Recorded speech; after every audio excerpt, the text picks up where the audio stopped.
അല്ല, ഇത് ഞാനൊരു കണക്ക് പറയാം. 2022-23 സാമ്പത്തിക വർഷത്തിലെ ബാങ്ക് അസിസ്റ്റഡ് ഇൻവെസ്റ്റ്മെന്റ് ആണ്.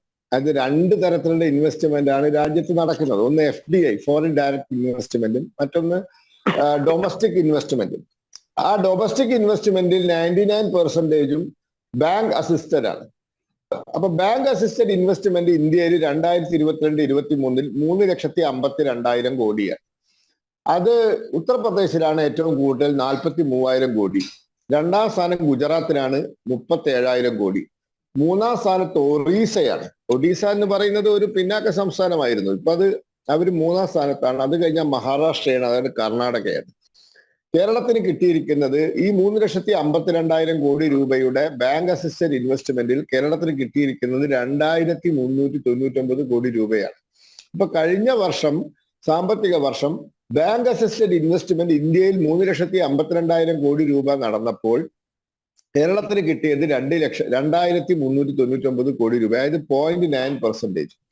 രണ്ടാമത്തെ ഒരു സംഗതി, കഴിഞ്ഞ ദിവസം തമിഴ്നാട്ടിൽ summit meet, Tamil Nadu investment summit meet നടന്നു. 7 ലക്ഷം കോടി രൂപയുടെ നിക്ഷേപമാണ് പ്രോമിസ് ചെയ്തത്. അപ്പൊ പ്രോമിസ് ചെയ്തതൊന്നും നടന്നോളുന്നില്ല, പോട്ടെ. അതിന്റെ ഒരു 15% നടന്നാൽ തന്നെ എത്രയായി? ഏതാണ്ട് 1 ലക്ഷം കോടി രൂപയായി. 10 ലക്ഷം കോടി രൂപയാണ് ഗുജറാത്ത് വൈബ്രന്റ് ഗുജറാത്ത് സമിറ്റിൽ കഴിഞ്ഞ ആഴ്ച പ്രോമിസ് ചെയ്തത്. അതിന്റെയും ഒരു 15% പ്രതീക്ഷിച്ചോളൂ, 1.5 ലക്ഷം കോടി രൂപയായി. കേരളത്തിൽ ഒരു സമിറ്റ് നടന്നിട്ട് എത്ര കൊല്ലായി? നടക്കുവോ? നടന്നാൽ വല്ലതും കിട്ടുമോ? അപ്പൊ നമ്മുടെ ഇൻവെസ്റ്റ്മെന്റ് എത്രയാണ് എന്നുള്ളതിനൊക്കെ കണക്കുണ്ട്. നമ്മളിങ്ങനെ. പിന്നെ വേറൊരു കാര്യം, സ്റ്റാർട്ടപ്പ് ഇന്ത്യ, സ്റ്റാൻഡപ്പ് ഇന്ത്യ.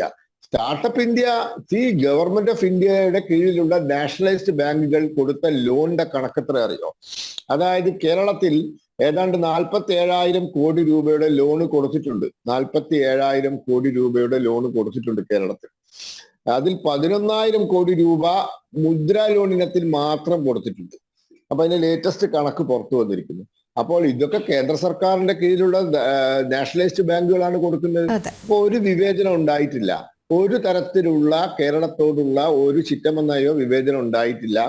പക്ഷേ ഈ അനുകൂല സാഹചര്യം മുതലാക്കാൻ കേരളത്തിലെ വ്യാവസായിക അന്തരീക്ഷം അല്ലെങ്കിൽ രാഷ്ട്രീയ അന്തരീക്ഷം സഹായിക്കുന്നില്ല എന്നുള്ളതാണ് ദുഃഖകരമായ യാഥാർത്ഥ്യം.